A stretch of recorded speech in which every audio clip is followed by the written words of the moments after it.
Vandel. Comme chaque matin, on fait le tour de l'actualité des médias avec Cyril Lacarrière. Bonjour Cyril. Bonjour Philippe, bonjour à toutes, bonjour à tous. Au menu ce matin. Sophie Marceau en Notre-Dame animée, les journalistes en danger dans les pays en paix, l'affrontement Boris Johnson, BBC et Paul McCartney qui écrit pour les enfants. Et Cyril, on commence avec un nouveau documentaire sur Notre-Dame, la cathédrale, après celui de David Pujadas samedi dernier. C'est France 2 qui raconte son histoire ce soir. Un nouveau film qui s'ouvre sur des images que nous connaissons tous désormais, Notre-Dame de Paris en flammes. Et c'est là que surgit la voix de Sophie Marceau qui s'adresse à nous, à la première personne dans la peau de la cathédrale. Alors outre ce casting de prestige, la particularité de ce film, c'est que ses créateurs ont choisi d'en faire un docu-fiction avec de larges parties en animation, un véritable parti pris artistique que nous explique Emmanuel Blanchard, son réalisateur. Il est interrogé par Tristan Barraud. C'est une façon assez extraordinaire de pouvoir rendre compte d'époques qui sont disparues pour lesquelles on n'a pas d'archives.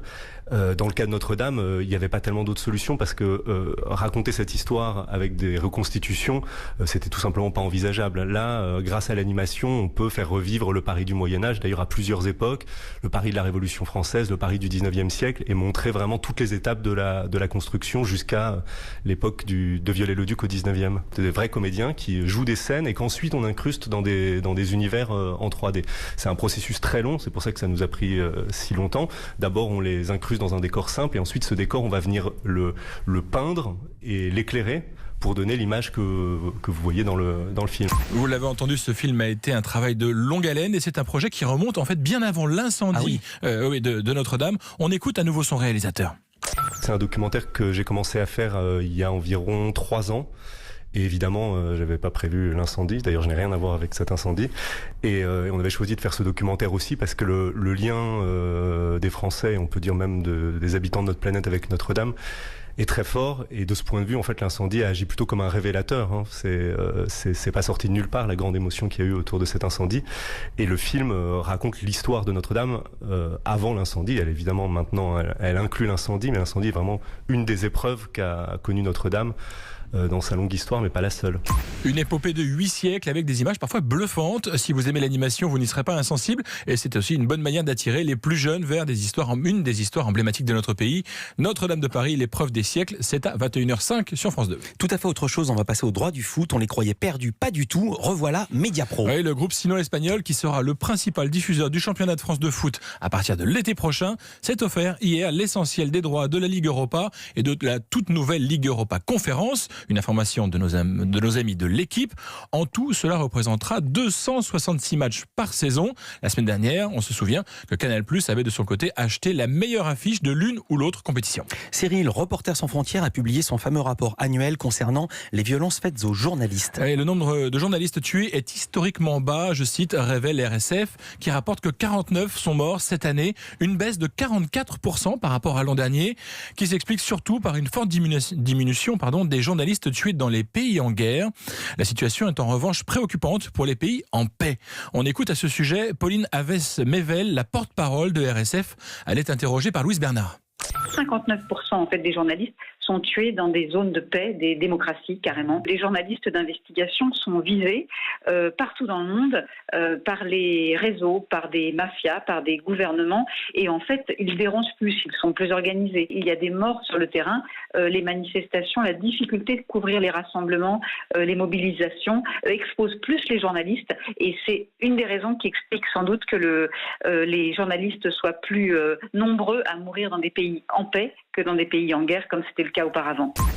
En Angleterre, il y a de l'électricité dans l'air entre le Premier ministre nouvellement réélu et la BBC. À en croire Boris Johnson, le groupe audiovisuel public n'est pas impartial et après lui avoir lui-même refusé de répondre à une interview, il a demandé à ses ministres d'en faire autant et Bojo va même plus loin. Bojo, c'est son petit surnom à Boris Johnson. Alors qu'aujourd'hui, les Anglais encourent une condamnation en justice s'ils refusent de payer leurs redevances. À en croire nos amis de France Info, le Premier ministre envisage de décriminaliser ce non-paiement, manière implicite d'encourager les citoyens à refuser de s'acquitter de cette taxe qui s'élève à, je convertis, de la livre à l'euro, à 166 € par an contre 138 en France. Toujours selon nos confrères, cela pourrait représenter un manque à gagner de 240 millions d'euros pour la BBC sur un budget quand même total qui dépasse les 5,5 milliards d'euros. Voilà. Il faudra suivre ce qui se passe dans ce bras de fer. L'annonce de cette mesure pourrait avoir lieu dès demain, jeudi, lors d'un discours de la reine rédigé bien sûr par le cabinet du Premier ministre. Ce soir, la grande librairie de François Bunel sur la 5 aura comme un air de garçon dans le vent. Devinez un peu qui vient répondre aux questions de François Bunel. Hey Jude, don't make it bad. Take a side. Paul McCartney, vous avez sans doute reconnu sa voix. À l'époque, il était encore avec ses 3 copains. Il est l'invité exceptionnel de la grande librairie ce soir sur France 5. Et pas pour un nouvel album, bien sûr, mais pour un livre illustré pour les enfants, avec un titre qui fera sourire ses fans, Hey Grand Jude. Référence sans doute à peine voilée à Hey Jude, hein, qu'on vient d'entendre, un des tubes des Beatles. En français, pas de jeu de mots. Le livre s'appelle La Grande Boussole. Et à en croire François Bunel, c'est un livre fait pour donner envie aux enfants d'aimer la littérature. On l'écoute.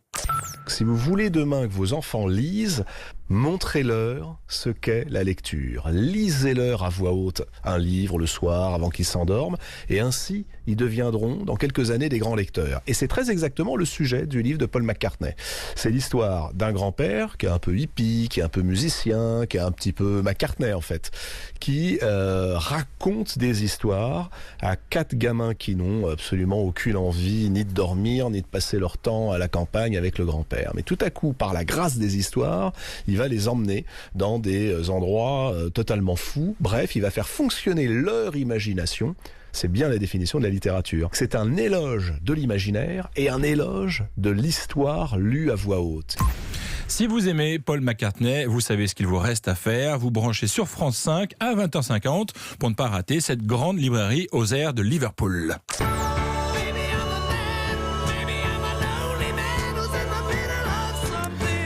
Et c'est sur cet autre extrait de Paul McCartney qu'on vous dit à demain, Cyril Lacarrière. À demain. Thank you, à demain.